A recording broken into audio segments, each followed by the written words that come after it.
This would be early in 2014, and we decided on what show to do a year and a half ago. That's when we decided to do Tortoise the Hare. And shortly after that, I started emailing folks that I wanted to help me write the script and asking them if they could help me. So we got the script done. The other new thing that's happened that's not part of the script is we're going to have a new live song played right at the beginning of the show.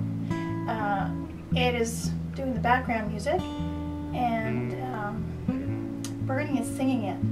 What about if you did something like he's rushing around, he's got to do something, and he's moving too quick, and he's busting, he's breaking things, it's working against him, you know, and that kind of works into the Tortoise and the Hare. And then he could say, oh, this reminds me of a story that I heard when I was a little boy. And then do sparkles and the lights change, and out comes the tortoise or whoever, the hare. Just an idea.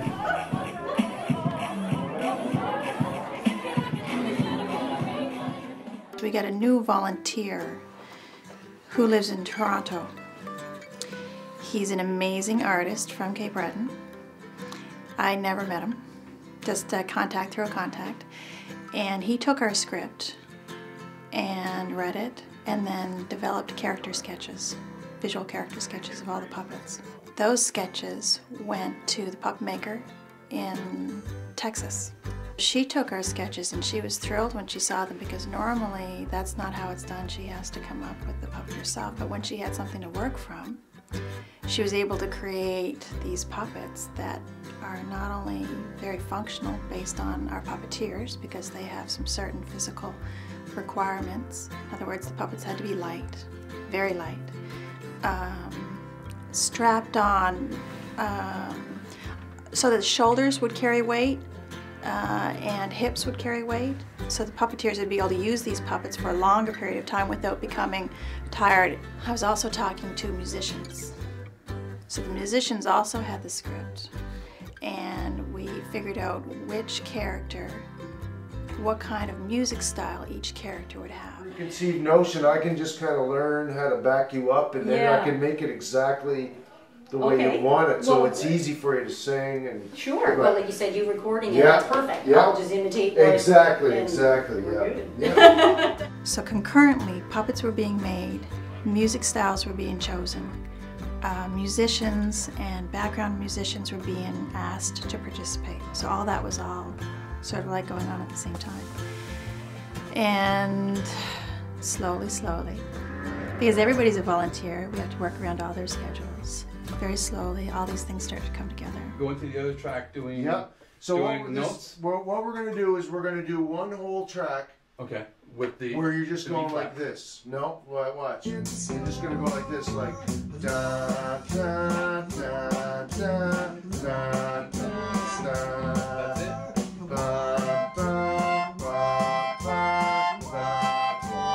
Writing music for WeirdBeard would be much different from my normal creative process. I find that as a songwriter, usually I'm more catching the songs as they arrive, and they tend to come in pieces. Usually, songwriting for me, like the melody and the lyric, do come at the same time. In the case of a project like this, I was, almost commissioned, voluntarily, of course, but commissioned to do a piece for the purpose of the play. So with the first play was a retake of The Three Little Pigs, and I was given a little bit of information about the puppet that my song was going to be voiced by, and she was a happy-go-lucky type of character. She was building a house out of jelly beans, so using that, I wrote a cute little song called Life is Sweet. Doesn't really have any story, or, it's just, it does have a story, but it's not a plot-driven song. And then in this case, when they're working on the Tortoise and the Hare, they made the decision to use the music as a plot guide in a way, to not just describe the characters, but also, as in the case with the Jazzy Bear character, whose song I did, the Jazzy Bear character is a distraction for the hare. So that that informed what I would do with the lyrics. I'd love to hear, actually, if it's okay, before I record my retake, if I could listen to my voice on the old track. Yeah. Like have a once through. You get a wazzle. That's where I need to be. You get a little extra stretch, yeah. How many bars is that? Actually, I might count. Let's count that. A jingle, a ditty, a song to sing, a rat-tat-tat-tat, and a ring-a-ling-a-ling. Oh, a melody. I played bass in 3 songs.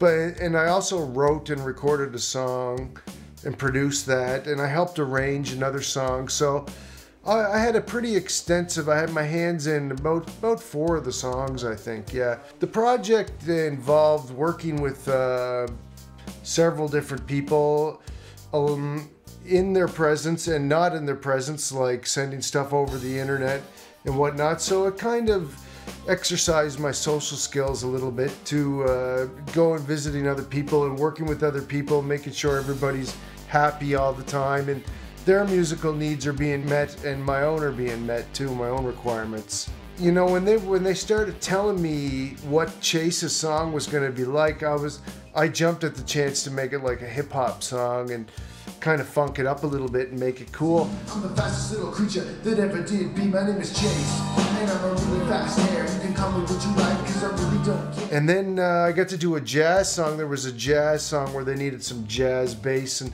there was a folk song. I'm very skilled at all kinds of different musical styles. I'm not a master of any of them per se, but I'm kind of good at them all. So I was able to provide some guidance and some bass tracks and stuff for a lot of the music.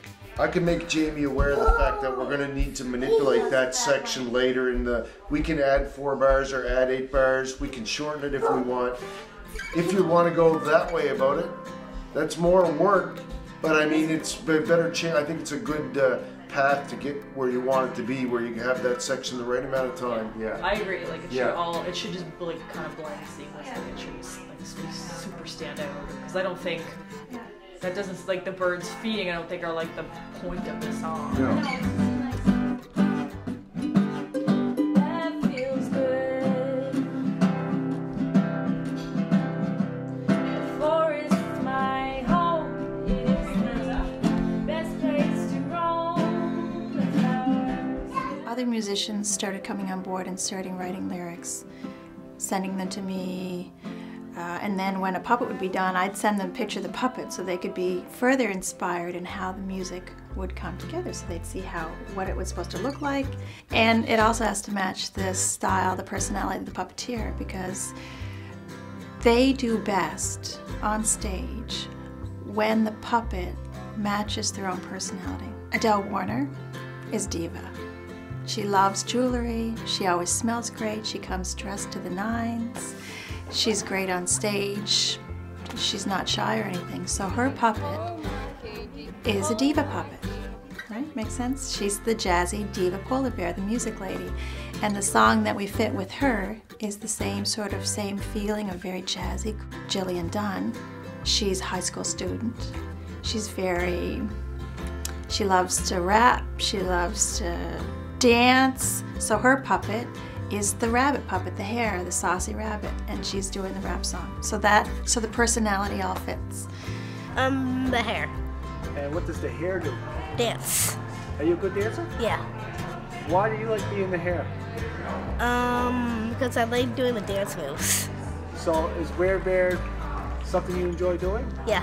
Tell me why. I think I like the dancing. Anything else? And I think the rapping too. You don't rap, do you? Yeah. You like to rap? Yeah. So all the pre-planning has been done. Now we start the really fun part. Now is the part where we show up, put the puppets on, put some music on, start dancing. We do a warm-up at the beginning of every rehearsal. We do a warm-up to get the puppeteers used to moving with it. And at the end of each rehearsal, they are sweaty and they are tired and they are hungry. It's a workout to wear those puppets and do those big movements. And we have to condition everybody to get used to doing a full-length show. Yeah, we start like laying out the show. This is the fun part. Up to now, it's been just pushing and pushing, and now we actually start to have fun. This is what you're talking about. Now, is that the cold start? Yep. Nothing happens before that? Nope.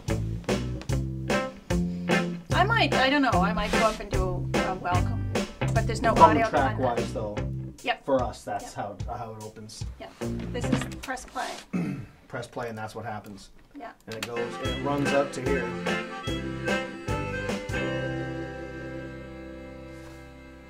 And then what happens?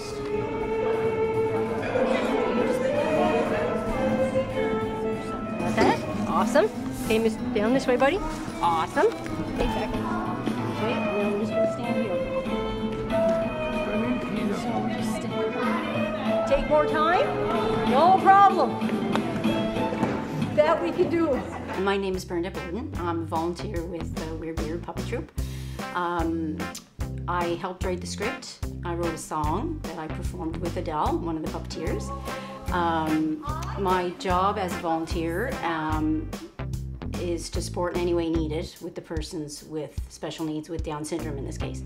I've worked from 0 to death with person with special needs, so I've had a lot of experience.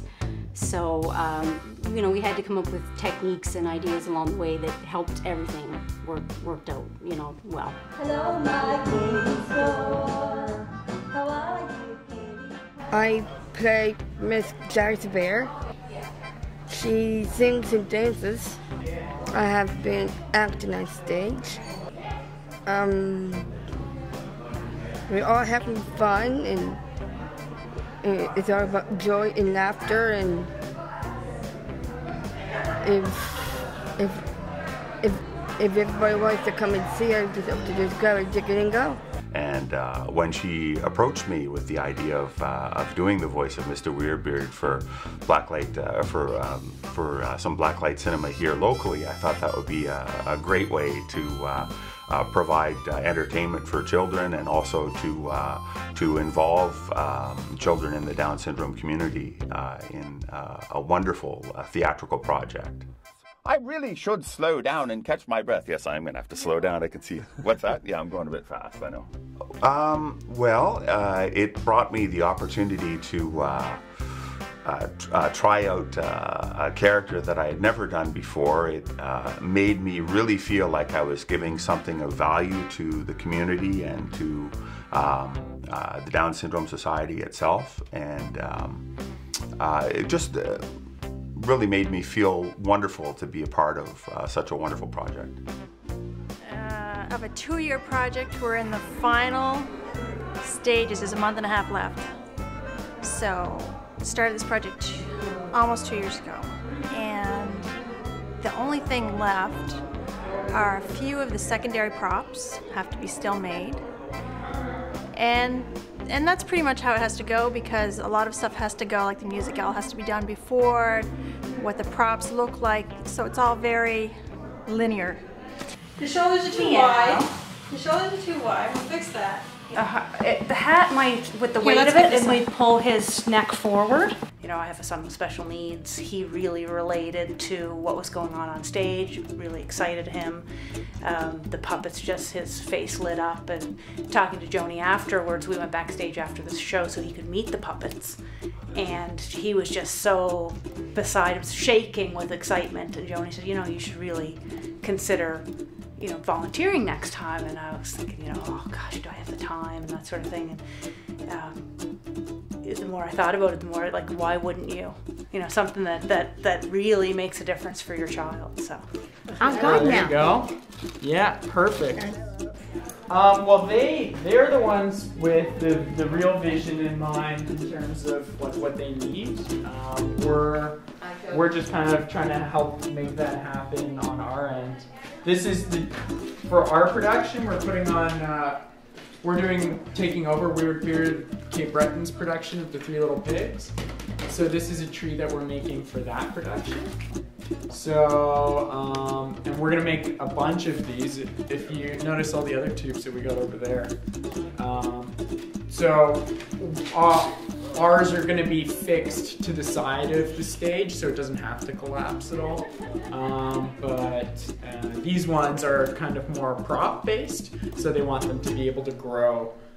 So that's why these ones have pulley mechanisms, and this one's just going to be more elaborate. It's still in the process of being made. Team Possibles is actually a great fit, a great partnership between WeirdBeard Cape Breton and Team Possibles in Halifax. They're an arts group, and their members are people that have Down syndrome and supporting art groups, volunteers. And they get together and they do these great black light and art-focused projects. As many of the strings of blinds painted as possible. Yeah. So we both had kids with Down syndrome. Renee Forstall, the organizer of that group, and myself. And we just, we're kind of like kindred spirits. When we talk, it's like we've known each other forever. And she made 3 puppets for us for the 3 pigs. And then they came down to see the show when it was done, and then we kind of made the little discovery that they could put on the 3 pigs. So they've taken all the puppets and music, and they're going to launch their own version of the 3 Little Pigs in Halifax. It's like, it's so awesome. And then when they're finished with that, hopefully I'll find another group somewhere in Canada that will take the show and do it in their community as well. Yeah, so what happened was Renee, who runs Team Possibles here, Joni contacted her and said, look, we're doing this show, and afterwards, it's just going to go into storage. And Renee snapped up the chance to take it to Halifax. So we're doing it in May this year. It'll be our first trial run of doing they've never done a theater show with this group before, so it's our first kind of debut, but we hope to keep this going so that every time that Joni's done a production in Cape Breton, she can move it on to have a second life in Halifax. Well, basically I just, made myself available to whatever it is that, they had a question for, primarily in, technical and such, and I took on the Iggy's contraptions, and it was a song, so you had to design the props based on the song, and a songwriter can be pretty creative. But anyway, it was good. It was fun, and we pulled off what we did. With dual jet packs on the back and wheels with neon lights, the fastest skates on land, and you'll surely see the night. Well, we've got professional puppets from Texas, so out-of-the-box puppets. So it makes it much easier. They just strap on so much easier. We had trouble, like we were on a huge learning curve, and it was trying to get them comfortable and not heavy. So now we have really good puppets that are light and easy to use and things like that. So I'm just doing all the other little things, the little Segway, a little mouse, a little cat, things like that. Okay, one hand.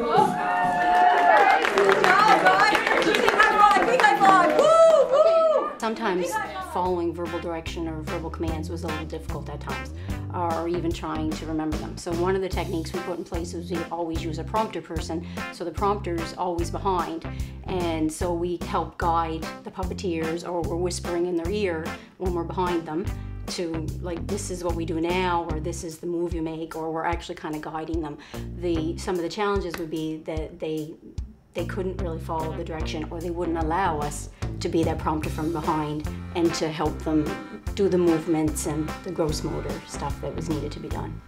Jillian, There's Jillian. Oh.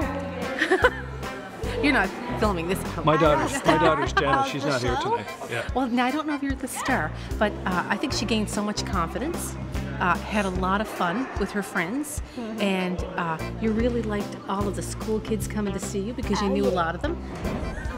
Did, and a lot of your teachers, and I think it gave a lot of the people in the community an idea, well, not an idea, but a chance to see our kids, at their best, really. And what they can do. And what they can do, and I had one lady say, where are you guys from? I said, right from here, from your community, from, they're in school with your kids, and we're, My word has been a while, or I should. Adele is going to be Ms. Jazzy Bear, Polar Bear. Yeah. And she's going to do an opening act with Bernie, an opening song. Most of the kids and the families know each other anyway. There are a few that we hadn't met before, but now everybody's famous. Yeah, because most of the Down Cinema, we always belong to the Down Cinema Society. I am helping Chad and a little bit with Jonathan with the rollerblade, and I'm helping with the chests. A big part of our show is the volunteers. We couldn't do it without everybody that's involved.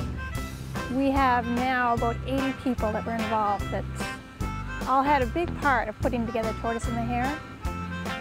And I really have to give a big shout out to all of them because it really would be impossible without our volunteers. Well, the first one I'm doing is the mouse. It's quite cute, but I like that little mouse. And the second one would be the bird. And I just flap my wings with each side. It's kind of different, you know. That's my first time that was actually doing this. It's gonna be fun. Sometimes when I come up with an idea or somebody else comes up with an idea, it happens at 11 to 12 o'clock at night. And I have to act on that when I do. Otherwise it's gone by the next day. So our volunteers have gotten emails at 11 o'clock at night asking, what do you think of this? And do you think we could do that? And they reply right away and they get back to me. And that's what happens with the show, and it takes a dedicated group to be able to respond like that and to follow through and create this show.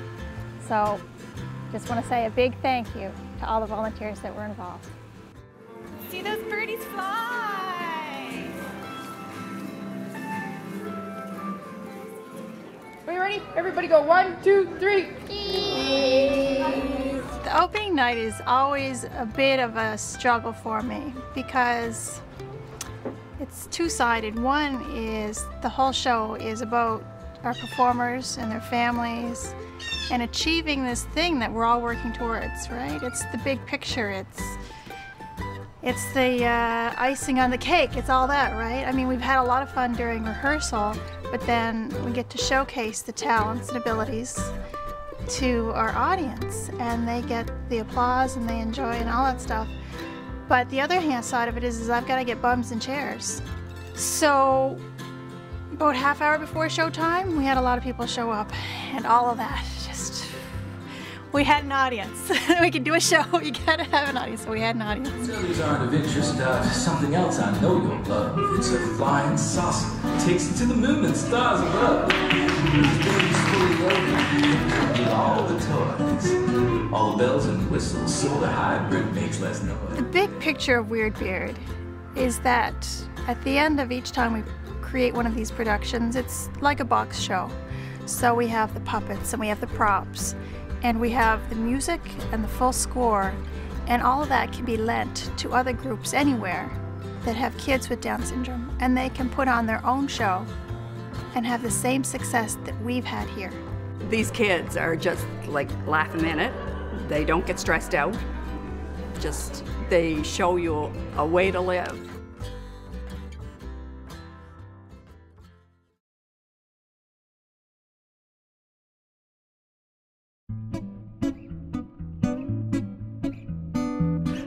Greetings, friends, on top of the day. A moment of your time if you'll hear what I have to say.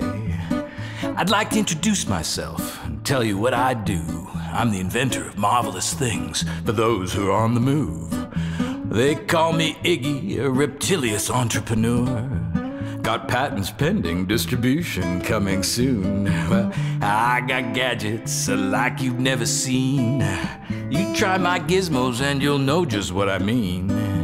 I'm sure we can make a deal you're gonna like and get you into something that will help when time is tight.